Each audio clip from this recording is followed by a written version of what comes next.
and welcome to In the Kitchen with Mary Mac. Today we're going to learn about cobblers, particularly the creeping crust cobbler, which is what we're making. This cobbler is really good with any kind of fruit, but today the blackberries were perfect, so I was able to con a couple people into picking them. Tom Sawyer style. Yes, by promising them the reward of the blackberry creeping crust cobbler, so that's what we're having.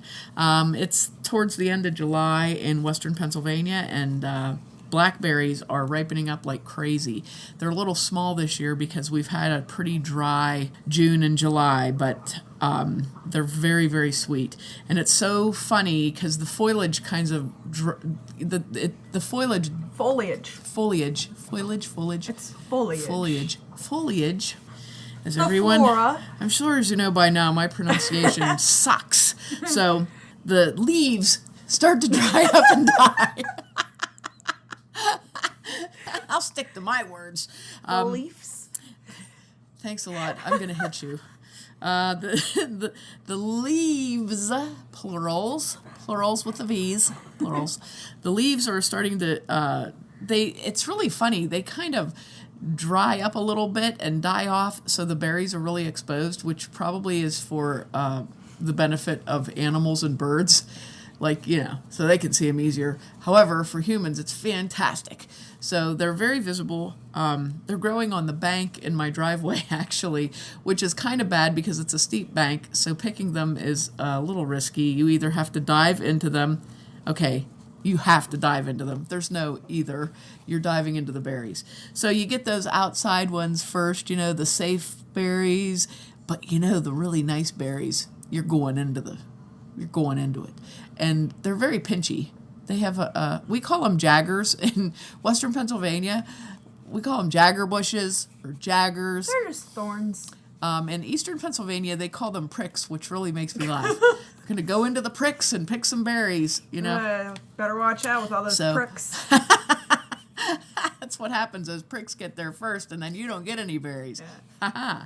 But, so you have to go into the jaggers and get them, which is sort of like one of those life lessons. Sometimes the best things are the most painful to get. We got the blackberries. And you only need, to make this cobbler, you need 2 cups of fruit, whatever fruit you're using. It's a very nice cobbler for berries because it's not particularly labor intensive when you're using berries. It's mainly you rinse the berries off and they're ready to go in. Now, could you use like apples or peaches or something I like that? have used, peaches work really well. Blueberries work really well. Apples aren't as juicy, so I don't know. No, but apples, if you get a really good apple like a ginger gold, a golden crisp, the sweeter apples that are more intended for... Like the yellow ones or some of the red ones? Golden delicious, something that's very, very flavorful. What is that? Flavorful? It's a bowl of flavor. It's a bowl of flavor. It'll bowl you over. But not too tart. You don't want to use a Granny Smith apple.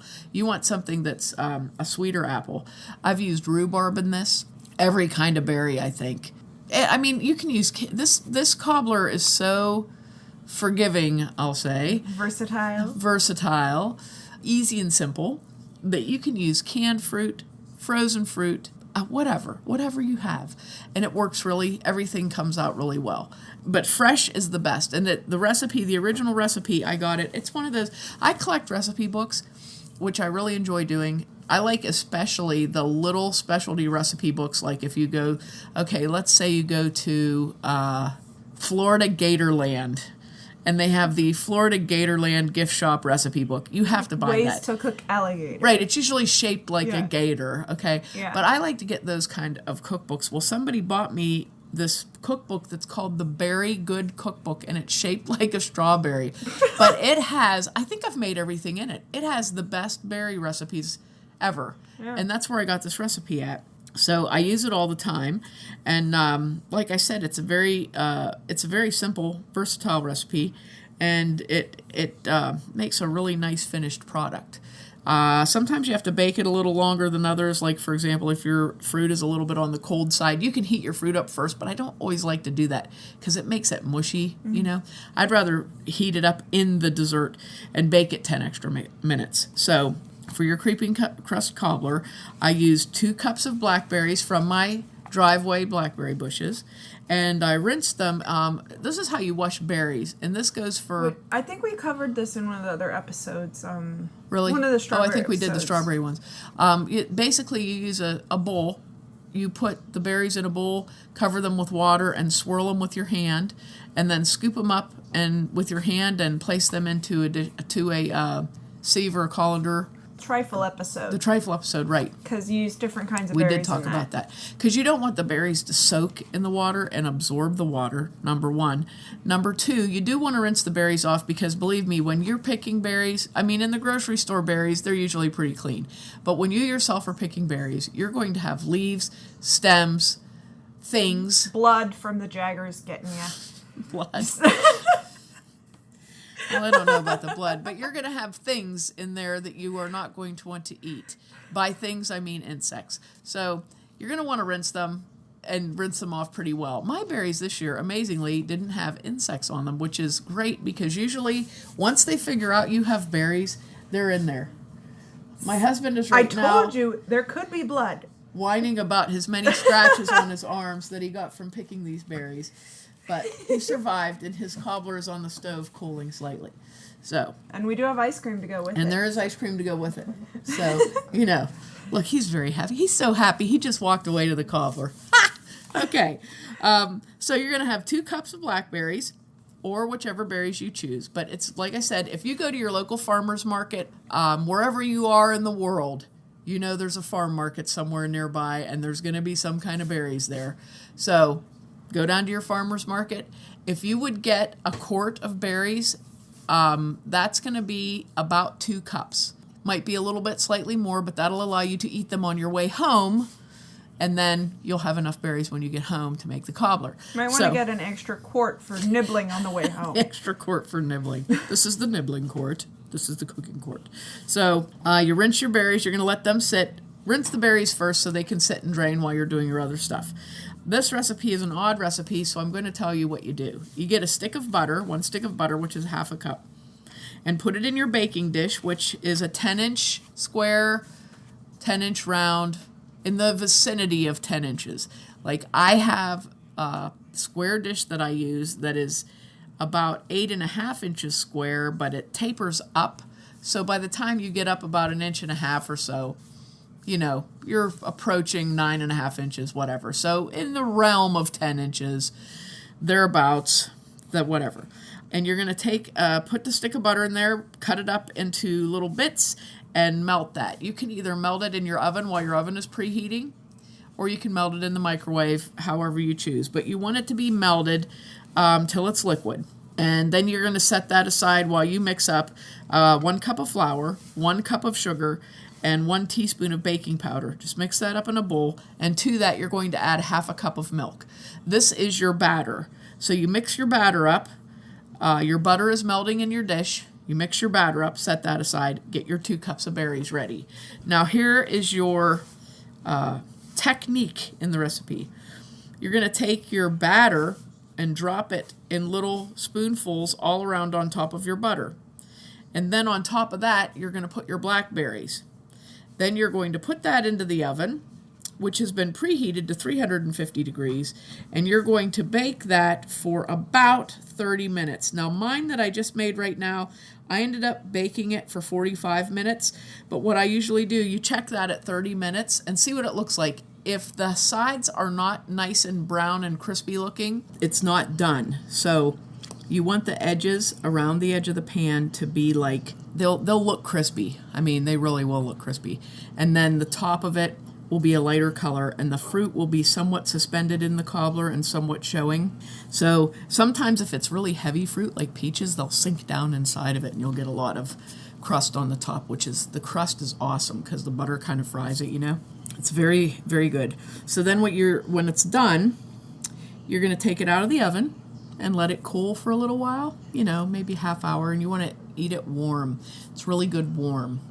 And when we make the recipe card up, I put serves from 1 to 8 people. You could finish off one of these by yourself. Yeah, this kind of a dessert, if you were having it with, say, ice cream, you put a scoop of the cobbler with a scoop of ice cream together, you could probably, out of a 10-inch pan, you could probably get like 9 servings out of it easily. And they're not small servings either. No, they're not. And if if you weren't having ice cream with it, if you're just serving it by itself, you'd probably get 6 servings out of it anyway. So it does make a lot of servings, but it's really good.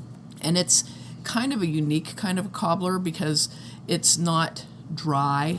It's not that dry, floating mass of dough on top of fruit. It's a creeping creeps up. crust. Creeps up on you. So I hope you enjoy it. I hope you get a chance to try it and enjoy it because it's berry season and the blueberries are on, the blackberries are on, the raspberries are on, and you should be able to still get possibly the late strawberries. The peaches are coming on seasonally, and I'm always speaking from the terminology of Western Pennsylvania, of course, but in other parts of the country, there are other fruits happening all the time. So, like I said, cherries, this thing is awesome with cherries. So if you get a chance to, we have a local farm market that will order pitted cherries in from Michigan. And they come like, it's an awesome thing. They come already pitted, but they're also in juice. So not only do you get all those delicious cherries, you get all that delicious cherry juice to mess around with. Make jellies and jams and pies and whatnot. And cocktails. And cocktails, of course, with that Which delicious we did cherry in juice. cool, refreshing drinks. Yes. So, I wonder, could you do this with like tropical fruits? Like mango or something? You know what? I don't know if pineapple would work tried texture-wise. You know what would be good, though? What if you took pineapple, mango... I don't... Because pineapple's kind of... Yeah, but like the texture, I don't know if it would work in a cobbler. Yeah, but if you put the... What's the chopped up pineapple called? The tidbits. The little bits of pineapple. They're very tiny. Like you can use them in cakes and stuff. Oh, I don't think I've seen that before. A pineapple mango with maybe... apricots also for that little tartness in there. Or even just mango apricot would be good. I think that would be good, though. We'll have to try that, the tropical fruit one. That'll be a good experiment. If you guys try this with something different, hey, let me know. Put it on my Mary Mac Bakehouse Facebook page. Give me a comment. You can tweet it to me at Mary Mac Bakehouse or Mobile Mary Mac or... Your Twitter is Mary Mac Mixes. Oh, Mary Mac Mixes, yes. I'm sorry, at Mary Mac Mixes, at Mobile Mary Mac, and at Mary Mac Podcast. Mary Mac Podcast, and I mean, you could tweet it to at Animac Graphics, but I really have nothing to do with this. So, but yeah, the Facebook page is a good place, and then our Instagram, Mary Mac Bakehouse Instagram, where we'll have pictures of the things that we make. We put on there. So we'll also have on our website. You can comment on pictures, which we just started this past week. Yeah, our beautiful website, which is marymacpodcast.com. You can go to our website and see all of our podcasts and all of our pictures of food and various items. Every picture. We will have recipe cards up there and recipes, but those aren't done yet because I have to type those all out. Right, but they're very close. We have these really awesome recipe cards with our Mary Mac in the kitchen with Mary Mac logo on them, and what will be they're 4x6. 4x6. So what we'll do is we're going to make it available for you to print that recipe out, and you can print it out on either a 4x6 card or even a piece of photo paper that I have like hundreds of pieces of 4x6 photo paper from buying ink for a certain printer that I had, and I still have all this photo paper. Yeah. Or you can just save it on your phone. Right, you could save it on your phone or on your computer. I'm going to make them like as high quality files as I can so that, they're not all pixelated whenever you're using them. Right, so our thought is that you would be able to, technically, if you liked the recipe, you could print that card out and put it in your own recipe file or in your own recipe book, have it, an actual physical card, or you can save it in your recipe file on your computer. And it'll have our little logo so you'll know where you got it and where you heard it. And then the thing about the podcast is, if you look at the recipe and you think, oh, I can't remember about this or whatever, or I'm not sure about how you do this, you can always go and listen to the podcast it's only a few minutes long, so you could listen to the podcast and hear about it. You could go to the Facebook page, look at the pictures, whatever. Go to the website. Have the recipe in front of you. Listen to the podcast while you're making the thing. Listen, we have total coverage here. If you're going to be in Western Pennsylvania the weekend of August 6, 2016, make sure you stop at Standing Chimney. Check us out at www.standingchimney.com. We'll be open Saturday, August 6th from 10 a.m. till 4 p.m. We have got all kinds of really cool, locally made in the USA, made by your neighbor, made by your grandma, made by your neighbor's grandma, all kinds of stuff in there that you would love to have or buy for a friend. So stop and see us. Thank you very much for listening to this complete silliness today. Thank you so much for listening to us and supporting us. We really appreciate it. And if you didn't, too bad for you.